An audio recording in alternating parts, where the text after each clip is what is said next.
to do about TMA and everything, those details I'll share with you. Okay? Those details I'll share with you all. Okay. Still any help in the TMA chapters? I'm there. Okay. Anytime you all can ask. Okay. So we will start with chapter 3rd, Kondiba, a hero. First chapter, Snakebite, we did in class itself. Okay.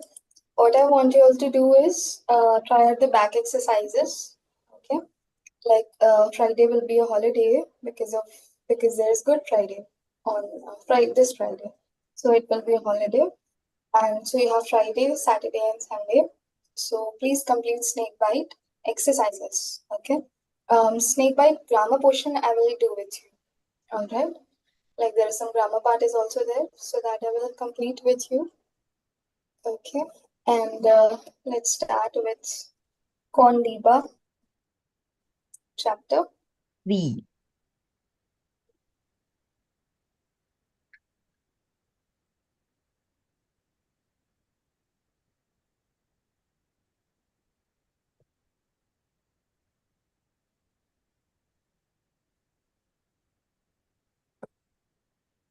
Okay. So now chapter's title is Kondiba. Okay, in this chapter, Kondiba is a person. Okay, it's his name. Okay, and he is called the hero. Why is he called a hero? We will get to know when we have read the chapter. Okay, so let's begin now. I'm sure you will agree that we all face difficulties and problems. Now, how do you feel? How do you deal with them? Do you feel defeated and frustrated, or you consider various possibilities and try to find solutions? There are some people who, in spite of their own difficulties, are able to understand other people's problems and are ready to help them. Such people are real heroes. Okay. So we know that in times of difficulties, different people have different reaction to it. Okay, different perceptions. People, when they come across a difficult situation, they are just like they just drown in that. Right? They'll feel hopeless, and then they'll just feel like the world has ended. But some people, they still keep a positive outlook. They struggle and hustle to come out of it, to overcome it. Okay, not to become bitter. So then there are those kind of people. Okay, some people are there who totally hide it. Okay, if you heard the phrase plastering a fake smile Yeah. and going about their lives. So some people do that. So different people have different outcome, different reaction, and different way of handling difficult situations. Such situation happened with Kondiba. Okay, so what was his outlook? How he handled it, how he took it, and how he overcame it. Like that is what the story is about. Okay. Now, before we read, there are some questions that we need to think upon, such as when we see a person who is differently able than a normal person, what is our first reaction? Okay, what is our first reaction? Now, since we are different humans, all have different reactions and perspectives. Any one of you wants to share what will be your reaction when you see a differently able person?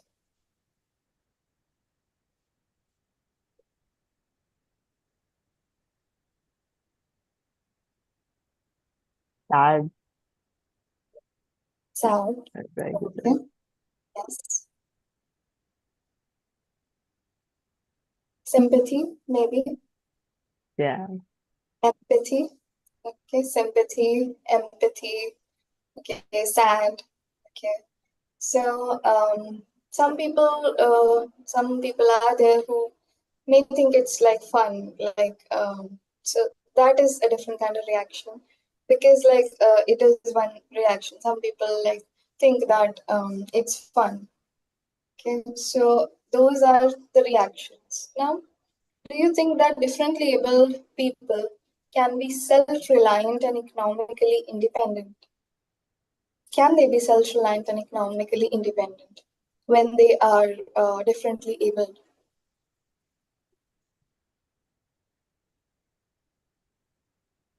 they would need some support as well, some help.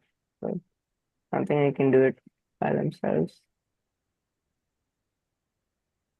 It is difficult for them to be self-reliant and economically independent, but it's not impossible. Yeah. Okay, it's not impossible. So back, like quite a few years back, we had one bhaiya who used to live in our house at rent. Okay, we have some portion for rent. So he used to live for on rent, and he was totally blind. Okay, fully blind, and yet he was a bank manager. Okay, he was a bank manager from the commerce background. Okay, he was really given a good post at a bank. And you know what? The amazing thing was that before he was transferred to Ajmer, okay, he was working in Delhi. Okay, like in a Oh, place like wow. Delhi. Yeah, he was working, and he was so like completely independent, doing everything on his own. Okay, making deals, Wow. phone calls, and working, and then living, doing all the basic things very well. Okay, so that was an inspiration, and that is like differently abled people are able to do things. Okay, they are like determined, and it is hard at first, but if there is will, if there is determination, then there is nothing impossible. Yeah. Right? So then he was again transferred to another place. Like it's been a lot of years, 8 to 9 years it's been. He was transferred to another place. I think it was a promotion. So he was an inspiration. Like I was a kid back then. So like it was Wow. an inspiration for us. Okay, so now next question is, what is the general attitude of society towards differently abled people? What's the attitude of society if you've observed that you're around people around a social place? How do people usually treat them, the people who are differently able? Some are rude, some are helpful. Some are rude, some they help them, some are rude, yes. They are some people, they are denied the rights because of being differently able, basic rights. Okay, like you can say admissions in schools or for like pursuing courses and all, because of being differently able, they are denied that. They are denied access like job opportunities because of being differently able. Certain jobs require you to be all like completely physically fit. So like some jobs, even though there is scope, then too they are like allowed to do so. Sometimes there's a lot of discrimination in the society. Okay, based on like how differently able they are, so there is discrimination. Okay, public places too, there is discrimination that they face. Okay, so that is there. Then what are the different ways in which differently abled people contribute to our society? Okay, they are differently able doesn't mean that they don't have any role in society anymore. That is absolutely not true. But what happens is that they do contribute. Like they are actually contributing. Okay, like the bhaiya that used to live here, he was contributing. He was a bank manager at a good post, so he was contributing towards the society. And what can society and the government do to make their contribution even better and bigger? This is something I want you all to think of today. Okay, like what can the society and the government do to make their contribution even better and bigger? Okay. This is a question to contemplate upon. Okay. Now, let's read the story of Kondiba, who is visually challenged. Okay, he is visually impaired, visually challenged. Let's find out what he does that makes him a hero and helps him to become economically independent. Now, Kondiba Gaikwad hated begging, but the famine in Maharashtra in 1972 to 1973 had driven him from his home in Aurangabad to Mumbai in search of bread. Okay, ma'am. Now, yeah, yes, In Andrew. search of bread. Why does he only want bread? It's a phrase, Edric. Okay, it's a phrase to like you can say for food. Okay, like search for in search of food. They have used a phrase bread. Okay, it implies the same thing that he was in search of food. Okay, basic necessity for living. Okay, not only bread, but search of bread is like a phrase. Okay, just a phrase. Now, at first, he had tried selling brooms. So there was a famine in Maharashtra in 1972 to 73, okay, that had driven him from his home that was in Aurangabad to Mumbai in search of basic necessities, in search of food. At first, he tried selling brooms, but unfortunately, he had little luck selling his goods. So he soon learned that Mumbai is generous to beggars, especially blind beggars. Okay, so 25-year-old Kondiba who was blind. He had become blind with a small pox at the age of 8. Okay, so because of smallpox, he had become blind when he was only 8 years old. And now, when the famine happened and he had to shift from his home, he was 25 years old. Somehow, he got to know that Mumbai people are generous to beggars. Okay, so it was a cloudy day in Golibar, the large slum colony in Ghatkopar near northeast of Mumbai. Kondiba lived here with Tukaram and Tukaram's wife, Yelanbai. Okay, so he lived in the slum colony of Ghatkopar, that is in northeast of Mumbai. You know, Mumbai has a lot of slum areas. Yes, ma'am. So this was one of it, and he lived there with a person called Tukaram, okay, and his wife Yelanbai. Now it was the end of the monsoon, and in the middle of an open area, in the colony there was a well. It was full of blackish green water. Okay, so now in slums and places like these, when wells are there, they are like they like the government and the people they don't like Ma'am, get them clean very often. Yes, Edric. what do you mean by slum? What is a slum? Slum. What is a slum? A slum is an area. Okay, it is an area where like people live, where people live in very poor living conditions. Okay, like very small homes. Okay, very small congested places are there. Okay, they are even some slums they are like divide. They are made with some caste base or something. Like people from only particular caste like live there.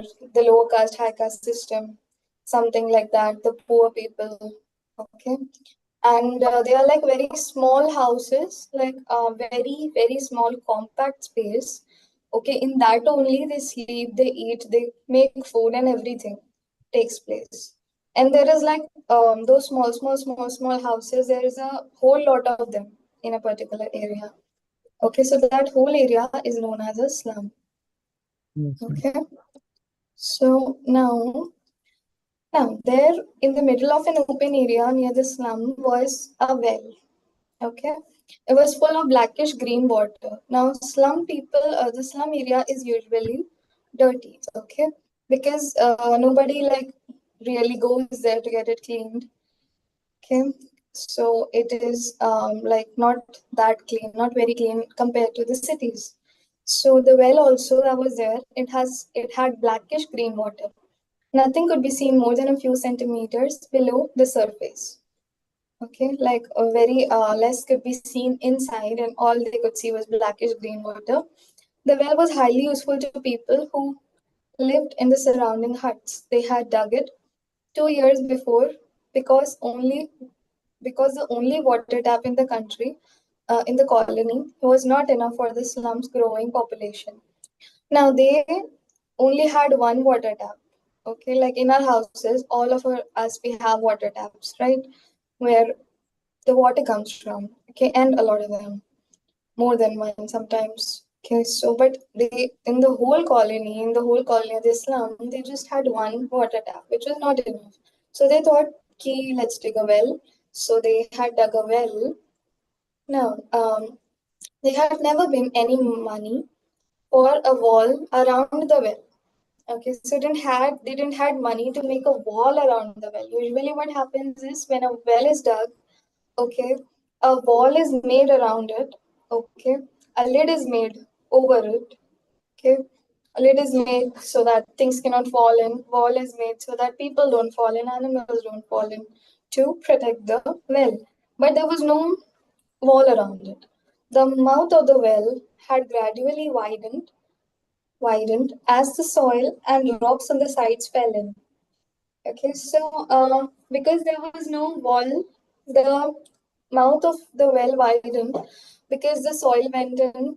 Okay, the surrounding rocks went in when somebody like pushed it, or somebody went like near it, so the soil get got in, and the bottom was narrow, and because the soil and everything went in, it was muddy and also filled with weeds. The well was dangerous, but it had been there for so long that no one worried about it. Okay, it had been there for a long time, okay, like 2 years, and they had been grown accustomed to it. Okay, they just knew that there is a big hole there and they had to walk carefully. They became accustomed to it. Kondiba had returned to the slum to eat a little food which Yelenbai had prepared. His day's begging usually ended when he had collected rupees 5 to 6 in his small gunny bag. Okay, so he like previously saw that Mumbai was generous to beggars. He started begging, and his begging used to end when he collected 5 to 6 rupees in his small gunny bag. Like previously, in the previous times, they had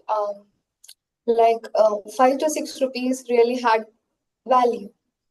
Okay, nowadays even 100, 200, or 500 rupees has less value because everything, the price of everything has rised a lot, has been really high. So back then, 100 rupees was a lot.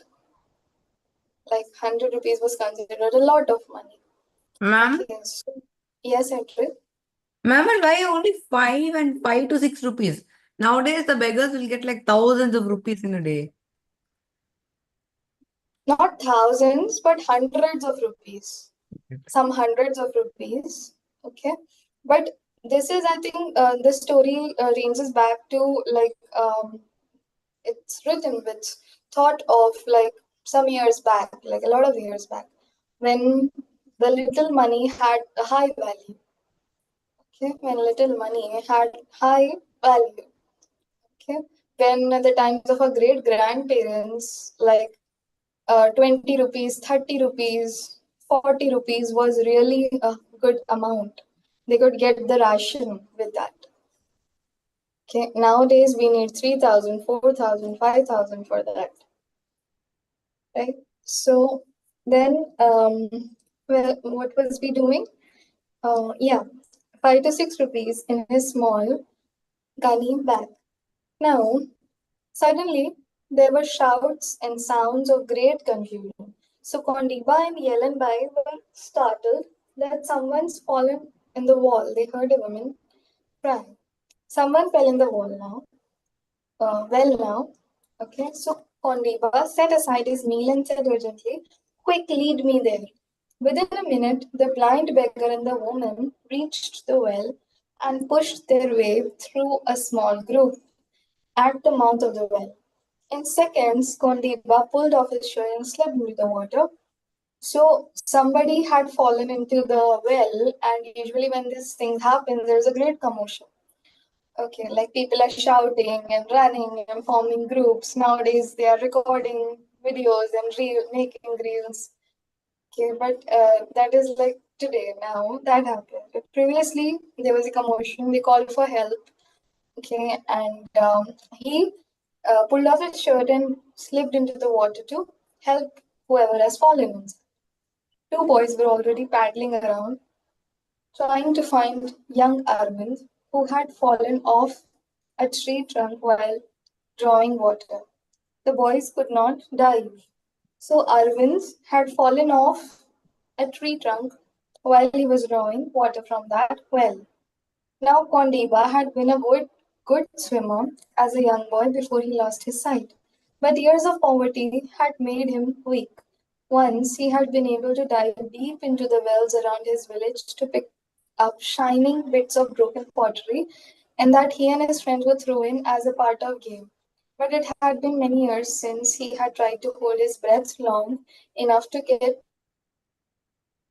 to the bottom of a well. So before he lost his sight, before he was 8 years old or something, he was a good swimmer. Okay, he was he used to dive into the well. Okay, collect pottery pieces. They used to play games, and but what poverty does to you is also it deprives the health. Like, because when a person is poor, they do not get to eat nutritious food, not even 3 meals a day that we get to eat, like breakfast, lunch, and dinner. Not even that.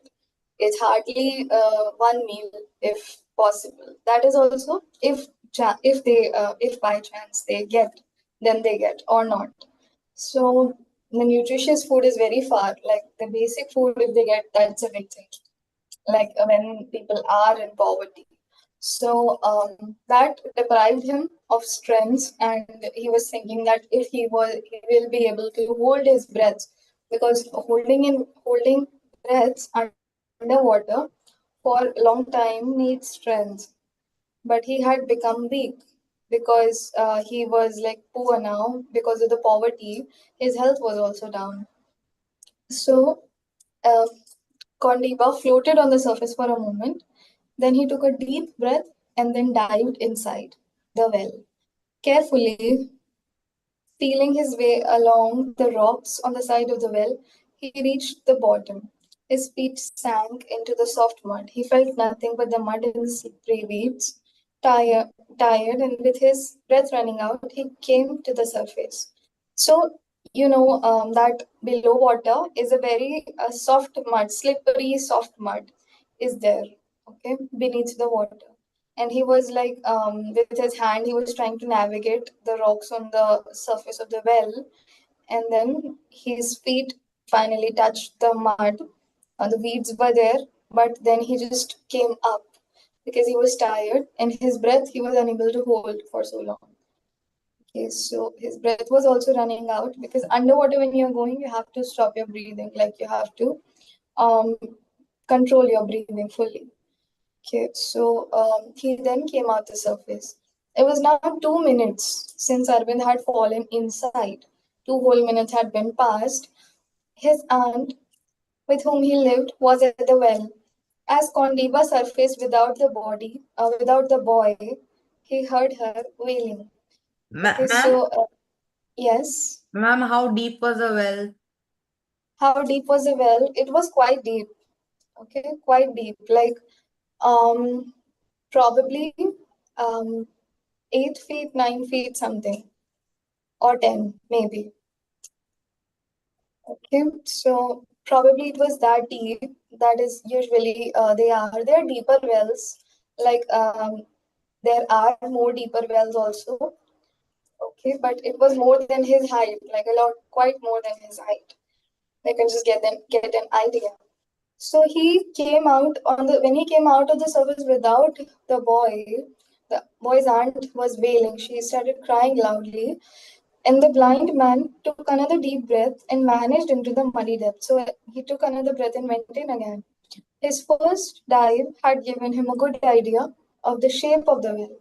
So see now, the first time when he went in, it was to identify to get an idea of how deep it is. Okay, what is like the surface below is like and all. So then the second time he went straight down and tried to search the bottom with his hands. This time straight down he went, and he tried to search with his hands at the bottom of the well. They slipped in the mud and got caught in the weed. Still there was no sign of the boy. Okay, so still he could not find him. His lungs were nearly bursting. Like when we are underwater, there's a lot of pressure on our lungs because we are unable to breathe properly. So he felt like his lungs were nearly bursting. So he rose to the top once again. He had been down longer than the first time. So the women and children were getting more and more excited. Okay, so like he was down for a long time. So the crowd above the well thought that maybe this time he brought Irvins, maybe this time the boy was found. But when he came up and saw, people saw that he hasn't found him yet. They gave a sigh of disappointment. Okay, no, never in all the years of his blindness had Kondiba missed his vision so much. If only he could see, he might be able to find the drowning boy. He did not know that even normal eyes would never have been able to see in muddy water. Now that at the starting of the lesson, when they talked about well, they said that it was a blackish green water, muddy water, fully muddy, and water like blackish green water. So it's already hard to see underwater, and normal water, it's hard to keep your eyes open and see everything. Imagine when you are going in a blackish green water. How will you be able to see anything? I don't think it's possible to see anything. So he was wishing, oh, I wish I could see. I wish my eyes were okay. But even if his eyes were okay, he would still be unable to see it. Okay, so he was very tired, but he knew he was Arvind's only hope. Like he knew that he was the only hope for Arvind to be saved. He worked as fast as he could, peeling his way through the mud and the weeds. He had to, like, with his hands, he had to feel and scan everywhere to find him. Arvind must be here, he thought. He cannot have vanished. And his ribs started aching. He couldn't hold his breath much longer. Then, just as he was about to twist his body upright and kick himself to the surface, his fingers felt something soft among the weeds. Okay, like he was right about to come up because his lungs were aching, ribs were aching, and his lungs felt like they were about to burst. He was just about to come up, but he felt something soft among the weeds, cloth. He moved his hand further and touched Irvin's legs. The body, the boy's body was held in the mud and weeds.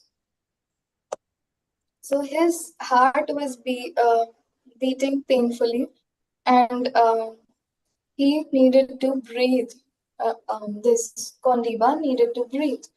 He felt desperately for something to hold in order to pull Arvind up and get out of the net he was in. Suddenly, he felt Arvind's belt.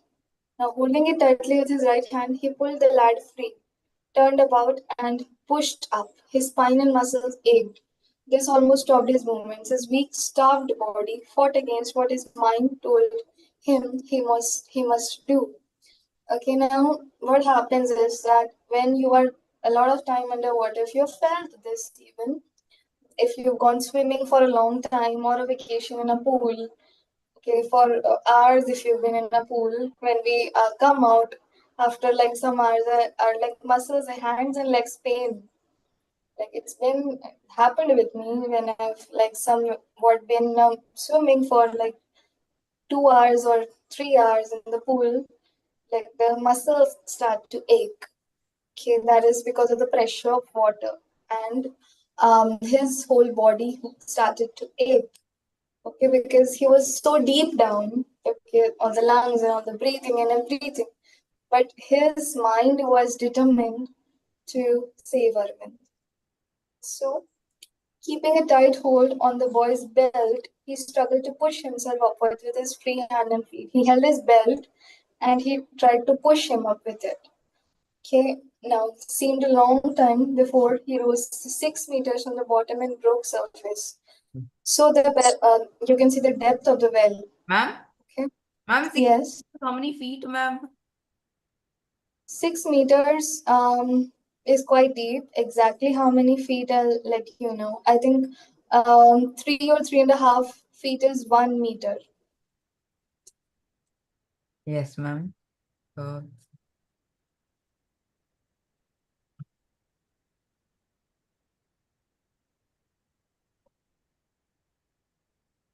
Like around 19 or 20 feet. It was deep. Okay, so um, Waterman broke surface means he came on the surface of the water. While he gasped for breath, other hands quickly lifted Arvind up and out of the well. Kondiba held onto the well's rocky side, his eyes closed, his body tired. He heard, but finally paid a little attention to the sounds of people trying to give Arvind artificial respiration. So, what happens is like when you are in a state of shock or maybe passed out, what happens is that you can hear very faint voices of people around you. Okay, very faint voices of people around you, but not really understanding what they're trying to say, or it's not very clear. It's that state. So he was in that state where he could hear the sounds, but he was all like not really hear them. Then later, when he paid attention to it, people were trying to give Arvind artificial respiration. Finally, the boy began to vomit water. They tried to apply pressure to the chest and to like give an artificial respiration. Finally, he began to vomit water, and cries of joy came to Kondiba, still holding tightly to the side of the well. Then Arvind was hurried away to the hospital. Ma'am? Okay. Yes. Ma'am, how long can he survive without breathing? Like, How long did he survive the breathing? Um, Kondiba or the Arvind? Arvind. Mm. Arvind was in the water for like 2 minutes, 2 to 3 minutes. Ma'am, but humans can survive like 5 or 6 minutes without breathing. Yeah, they cannot. They cannot usually. Like Okay. 5 minutes maximum. I think 2 minutes are mentioned, then finding him 3 to 4 minutes something. Mm-hmm. Okay. And then when it's a lot of time, person is drowned. Or sometimes after 5 to 6 minutes, 10 minutes, they pull it out and perform CPR, and then if the water is taken out, they like try to give the heart a beat. Ma'am, Okay, what is so then CPR? in some cases, Ma'am, like in CPR is some that, cases, ma'am, CPR means is yeah, that applying pressure, okay, and all that. So in some cases, the person even comes back. Okay, the heart gets a beat, and then when the water comes out, they live. Yeah. People like, even for 10 yes, minutes also? Even for 10, 20 minutes also? I don't know, 10 minutes probably, but 20 minutes I don't really know. Okay, if it depends, Edric, it depends. Okay, it like depends on the conditions of drowning. Okay, now that evening, no, then Arvind was hurried away to the hospital. A man helped Kondipa to the well, and a woman patted him affectionately on the shoulder. Yell and Bai led him back to the hut. There, Kondipa put on his clothes, finished his half-eaten meal, and fell asleep. That evening, a police officer came to tell the blind beggar that the boy he had saved would be all right. Okay, so he told Kondipa that Arvind that you saved is going to be all right. Now, Kondipa later learned that if the boy had been in well longer, his brain would certainly have been damaged from lack of oxygen, and Kondipa had saved him just in time. So he realized that he had saved him just in time. He was saved. So we will stop here today. Okay, from the next afternoon till the last part, we will cover tomorrow. Okay, since I have a class in next 1 minute, another Okay. class. Okay, so we'll stop here. All right, and you can try out 3.1. Okay, you can try out 3.1. The questions, like if you're able to answer them, you can answer. If they are from the portion that we have not covered yet, then you can try leave them out for tomorrow. Okay, but whatever we've covered till now, from that you can try the questions. Okay. Okay then, I'll see you all tomorrow. Bye. Bye-bye. Bye. Bye.